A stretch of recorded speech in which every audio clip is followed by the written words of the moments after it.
Hello everyone, welcome back to the channel. I am Matt Capper and there's another video on Raid Shadow Legends. Welcome back. We have another wonderful video for you today.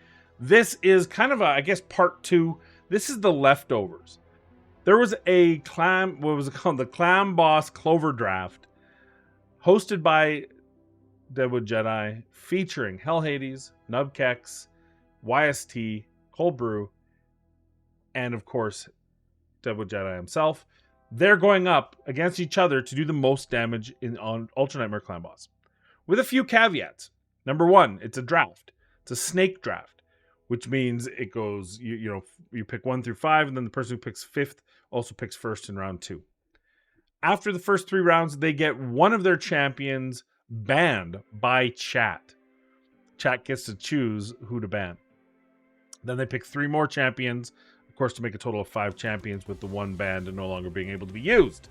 They also can pull one champion after the fact. If their tune just it can't work, they can pull a champion and replace one champion. They also have a player power limit on the team. I don't know what that is, so I can't be beholden to that. Other rules, caveats for the Clan Boss Clover draft: you cannot use legendary champions. One of the champions has to be wearing green. What I have done is I've made the leftovers. The champions that were ignored, mistreated, misused by these people, those who did not get drafted, including the band. So I am 36 champions down when I have to choose my champions. I also am using my gear, not gear on the test server, which means I can't bastardize all my best gear to make this team. I can't do it. I can't afford to do it. So I'm about 35 sets short. My best 35 pieces, or 35 times like 9 gear cannot be used for this because I just can't afford to pull from my best champions. Which is why I need the test server, which is how you can help me. I am less than 500 subs away from that golden 8,000. I also need a minimum views, which I think if I just push consistent videos for a couple weeks in a row, easily done. But please help me by subscribing, liking, notifying, and sharing this video so that we can get to that test server. I also will be planning. Now, I may not be able to do it right away because I have some expenditures from vacations with my girlfriend. But at some point, I will do a whale out on my free-to-play account when we hit 8,000 subs, and we'll give that account away. So I'll probably buy about $500 worth of packs. We'll have a good time. We'll try to do shard packs so we can do openings and have a good time around it. And then we'll give the account away. That'll be this year. As soon as I hit 8,000 subs, I'm hoping that's this year. Assuming it's this year, then I will do that this year. Whether it's right away, I'm sorry. It just depends on whether my financial ability to do that reigns. So just keep that in mind. It'll probably be after the summer. But all that said, let's get into the champions. What team did I pick? Well, I can't actually go into the Clan Boss because I have no more keys. And he said I don't even have gems to buy a key. So we can go to a dungeon to take a look here. And this is the team here. Urtikata, Tyrell, Kunoichi, Valerie, and Apothecary. Let's take a look at each of the champions and talk about what each of them do and why I picked them. Remember, I was 36 champions short. There were no unkillable champions left. Turn meter boosters and extenders and speed was light. But there were a couple of picks that I wanted to do. I wanted to bring Tyrell because he's an OG and I feel like he gets abused a lot and he gets forgotten. And for this non-unkillable clan boss, he's still one of the best. In fact, I actually did a couple test runs with Duck in the same position as Tyrell instead of Tyrell. Wasn't even close. Tyrell, the survivability of the team and the overall, way better. Like millions of damage better. The reason is, all it takes is for Duck to miss the attack down, which is the biggest one, or the defense down, but mainly the attack down, just once. And his 3 turns till it gets back. That's enough for the clan boss to really wreak havoc. Especially once you hit past turn 20. Turn 15, turn 20. So, I wanted Tyrell in this team. I wanted Urtikata. Now, she is a man, you are playing with fire because she puts a ton poisons up, she can really fill up that bar, which is scary because you need that attack down, you need that defense down, and you need that leech. And if you can, also you need that weaken, which is 4 buffs that she can absolutely, like I said, wreak havoc on you. So here's her build. We went for maximum damage on her. Let me know in the comments down below. Should I have gone for more survivable? Because I could have ignored attack. I could have went down to 200 crit damage, 2,000 attack, 2,500 attack, and gone to 4,200 defense and probably 47,000 HP, 50,000 HP. But I felt like once it starts scaling, none of these champions have a survivability quotient. Look, he starts with 12,500 HP. That makes her very hard to make this work. So I wanted to just get as much damage as possible. And to be fair, I don't think is the first one to die. 250 minimum accuracy, what I'm going for. What's her kit? The big thing is this. Whenever this champion or an ally lands a critical hit on an enemy under a hex debuff, has a booked 25%, plus I have a 5% on the mastery. So 30% chance of landing a 5% poison debuff on the enemy for 1 turn. This gets crazy because my whole team's crit capped. This can get crazy. She also puts the hex up. She puts a poison sensitivity. And she can actually extend 2 of the poison debuffs by 1 turn. So she's got a 2-hitter here. She's got a 3-hitter here. And a 4-hitter here. So, of course, Giant Slayer. Like I said, we have that extra 5% chance of landing, Sniper. And then we also have Master Hexer, a chance to extend. The Giant Slayer is the big piece here. Next up, we have Tyrell. He's a little more standard. We just wanted the War Master with a chance to counterattack when stunned. We are tanking the stun, not cleansing, not blocking, just straight on tanking. Again, was that the right choice?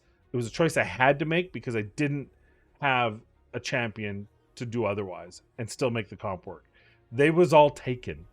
So Hotatsu would have been nice. Just saying. As far as his abilities here, 53, 28 defense.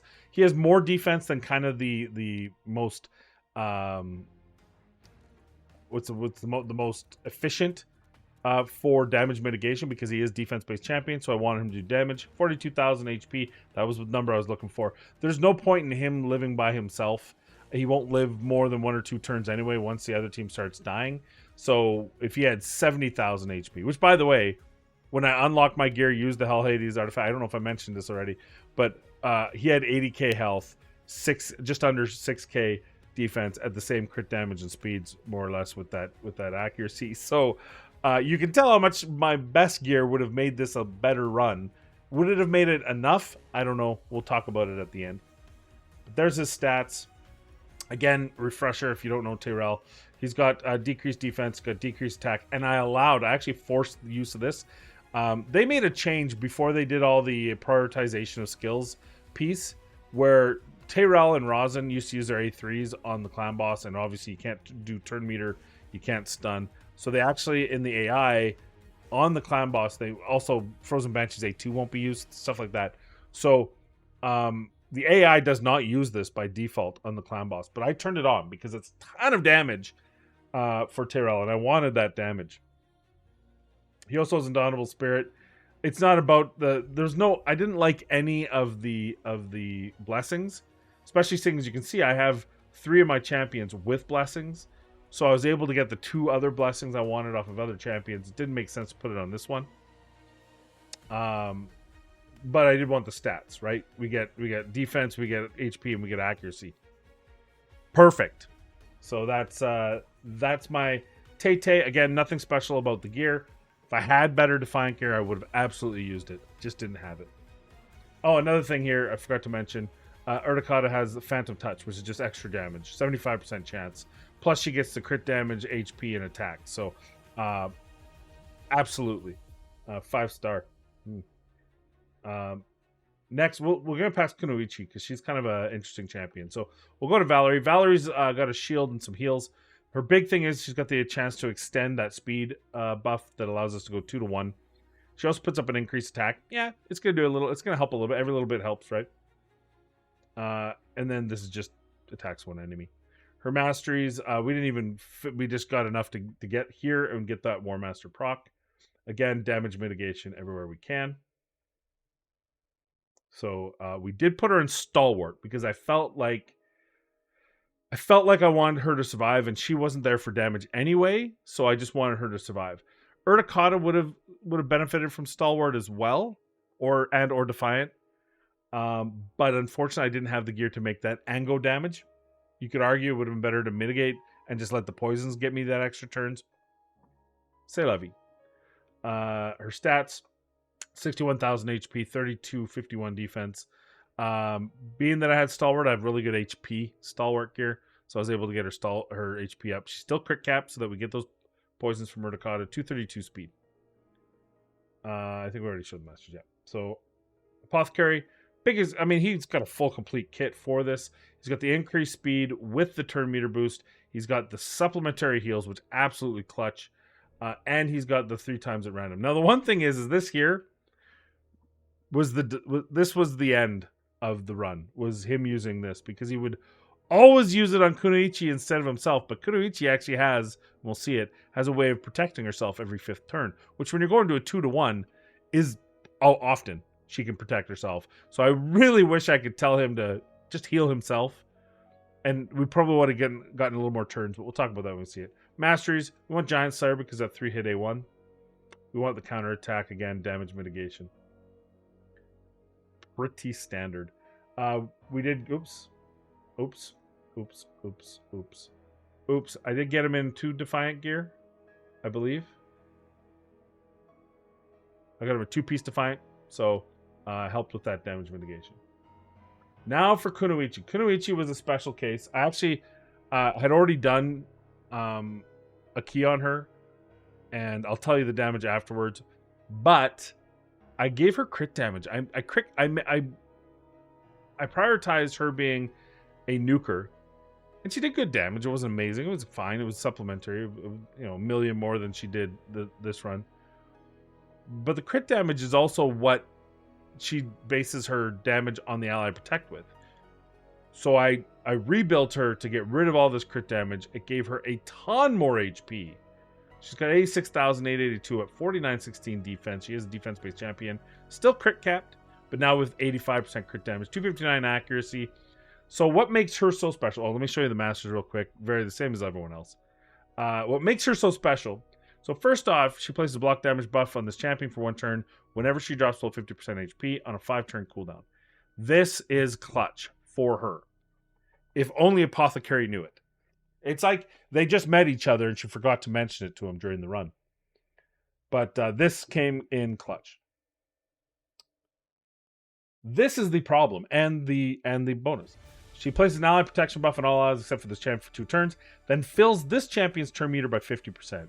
That was so difficult to tune.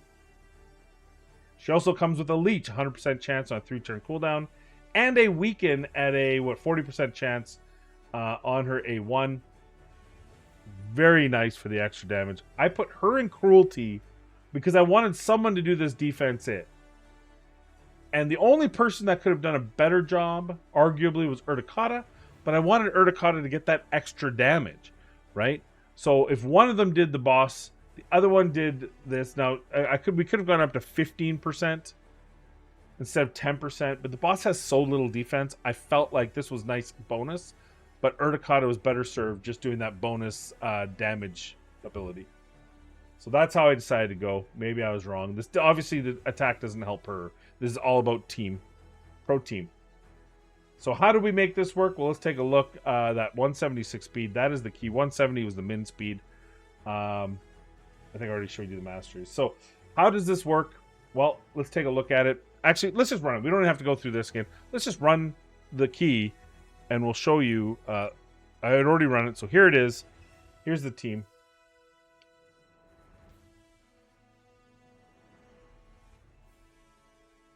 We'll press play. Okay, so we do have to, in order to get her ally protect to protect both AoEs with her turn meter boost and everything else wonky. So I put this. This is actually similar tune. It's the White Whale tune. Obviously Valerie instead of Sandlashed, Apothecary instead of whoever it is. So the speeds are a little bit, and the 15% bonus speed from Urtikata. She's got a speed in all battles. But we do have to, in order to make Kunoichi work, so I put her in, broke the tune, obviously. Then I upped her speed, found a tune on her upper speed, like 256 or something. But I'm like, oh, let's go the other way, just find out. So I kept lowering her speed, lowering her speed, lowering her speed. And then I hit like 180, I think it was. And the tune fell back into place. And then it was just a matter of manipulating when everyone was doing their special skills, the speed buff, the turn meter, the extend, and her ability. And once we found that, this is what we came up with. So we have to manual the first turn and a little bit, only because we need to get Kunoichi's. We need to tune her speed boost ally protect, and it needs to be a 2-turn delay. And because they're not, her A2 and A3 are not on the same cooldown, I had to do it manual in order to properly tune it, and that's the only reason we're doing this. Everyone else we could have tuned right away, but you see, we were A1 with A1 here, A3 with Valerie. We go with the we were gonna go with the decreased defense, but I had done some other runs and it was falling off a lot. So I thought let's move that turn a bit, and maybe that'll help us. So we did with the decreased attack, we did the hex, and then her A2 for the leech. And then here's where we're gonna speed up.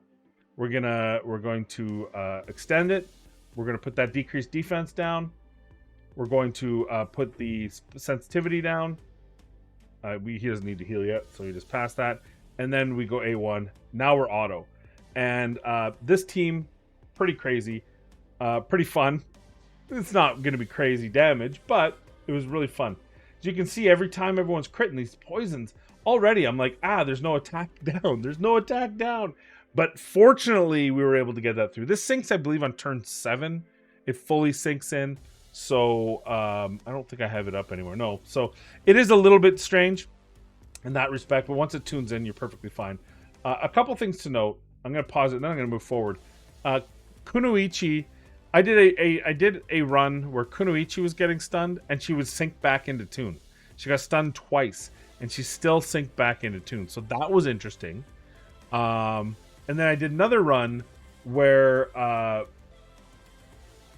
where my apothecary tanked 2 stuns and cleansed them off of his mastery. Blind luck. But I had Kunoichi improperly built. I had her with a ton of crit damage those 2 runs. So I wanted to do this run, which is on. So let's move forward. This is pretty. It's a 2-to-1.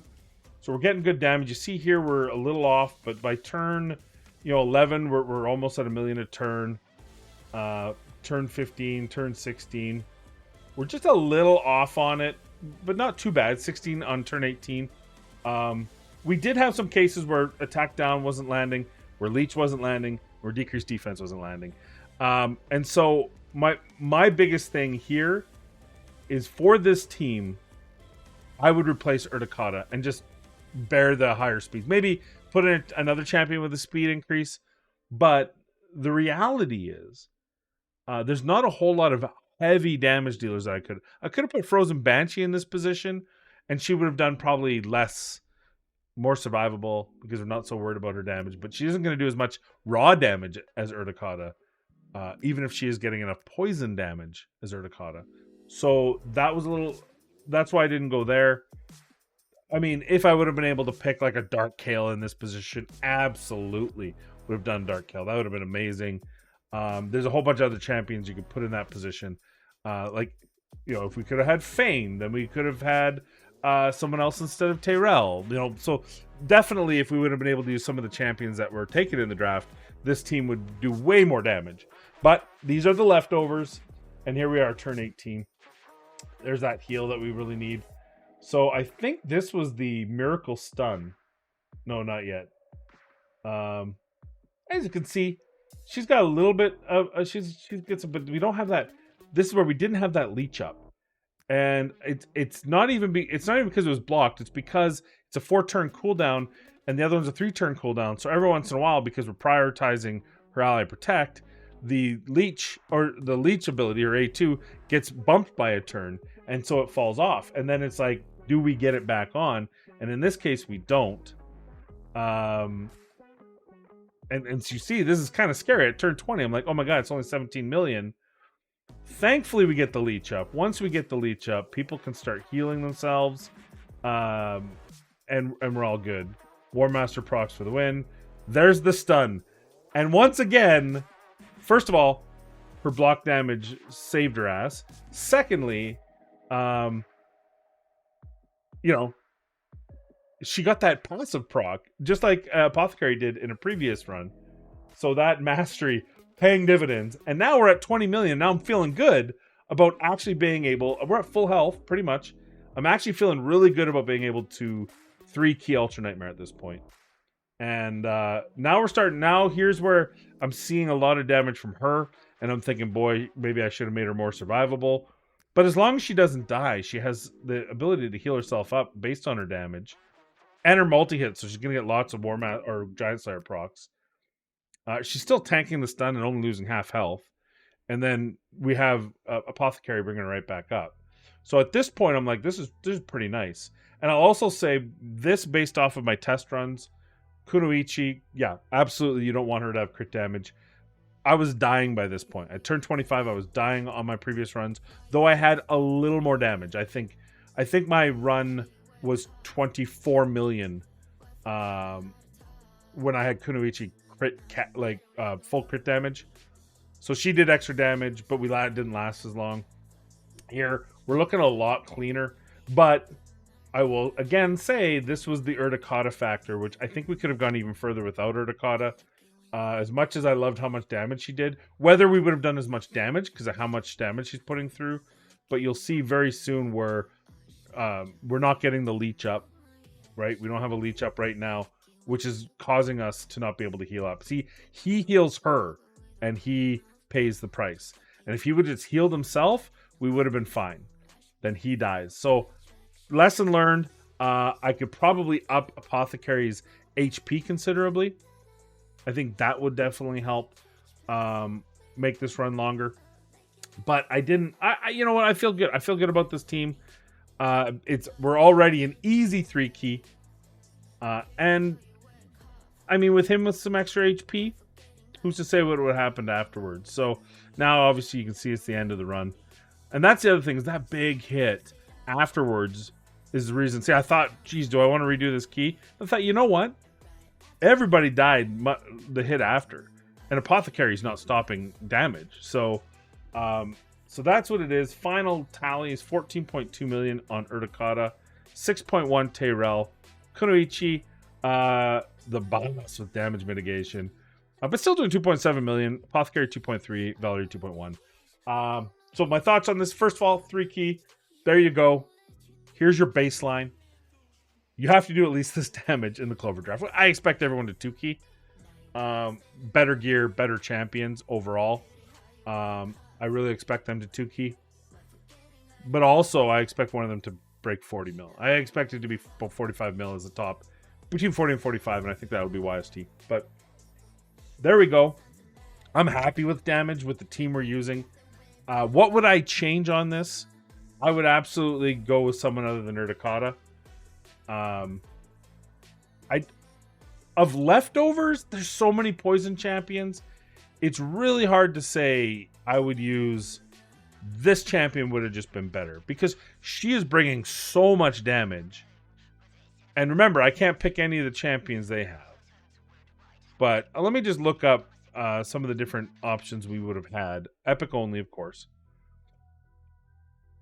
Who I looked at, by the way, Eurogrim, because he's got a 19% aura. But I don't think he brings enough total damage. Like, he would have brought poisons, but he wouldn't have done 14 million over Urticata, and he would have been more survivable. So if I was able to pick Fane, I would have went Fane Eurogrim instead of Tyrell. Eurogrim would have added enough damage to be similar to Tyrell. Fane would have done Urticata damage, and possibly they all would have been more survivable because of what the kit that Eurogrim brings. So Eurogrim was absolutely snubbed. Aesma I don't have, so I can't test, so I can't tell you. She's a newer champ. She was part of a fusion. She's a Night Rev. Maybe. Dark Kale was picking. Fane was picked. I almost thought of Juliana, but I don't think she just doesn't do enough poisons. The HP burn would have been interesting. Her cooldowns are okay. It would have been interesting. You know, and same with Karam. I've tested Karam and Unkillable. He actually does respectable damage. Could I have used him in this? You have to turn off his poison explosion. Benchy, would have he done this much damage? Probably not. Liburga would have been great in this. Unfortunately, Liburga was taken. Occult Brawler would be an interesting one because he's way more survivable. I don't know if he could do Urticata damage because of I don't think he does as much damage just in his hits per se. Though you can beef him up quite a bit. So that might have been an interesting one. I tried to do Rowan. I could not get her in gear. Her defense is so low. Without stealing gear, I could not get her to 3k defense. It's disgusting. So Rowan was a hard pass, unfortunately. Scabarus, I'm not too sure if his kit works. Surian, maybe. Taya, maybe. And that's about it for the poison. Aelthar would have been an interesting, and Corpse Collector is one I seriously considered. Corpse Collector is one that I really, like I said, so her base stats on her are 17,000 HP, 991 defense, 1167 attack. Great clan boss stats. And she got buffed. Now her abilities are based on attack, which is too bad. But she has so the hits themselves were average or weak, but she has a leech on her A1, and she attacks all enemies and puts a heal reduction debuff and a decreased accuracy debuff. I probably would have just shut that down. The Hellfire, it's a 3-turn cooldown. It's not a very big hit. Her A1 hits harder. Noxious Escape, though. 3 times at random. Each hit has a 75% chance, book to 100, on a 4-turn cooldown of placing a poison debuff for 2 turns, and places a Veil buff on this champion for 1 turn. The damage isn't very big. The reason why I didn't pick her, because I thought it would have been an interesting pick, is because I didn't need the leech. I already had the leech from Kunoichi. So that's the thing, is outside of the champions that were already selected by them, I didn't really know what to select. So anyway, there's my full analysis of this team. I hope you enjoyed the video. There it is. 3-key Ultra Nightmare. Easily 3-key Ultra Nightmare. Not in my best gear. Could I make this a 2-key? Probably not. But if I was able to maybe replace Apothecary Valerie with some epics, I think this is a 2-key possibility. Like a very min-max, but I think I can 2-key with this with slightly better champions. But let me know what you thought in the comments down below. Also, don't forget, Friday, 4 p.m. UTC, 9 a.m. Pacific, I believe. The live results. The 5 people of the Clan Boss Clover Draft. Be sure to be on Deadwood's channel on YouTube live, and we get to see the results of this wonderful, cool ability. So that's all I have for you today. Thank you for watching. Please be kind, be safe. We'll see you in the next video.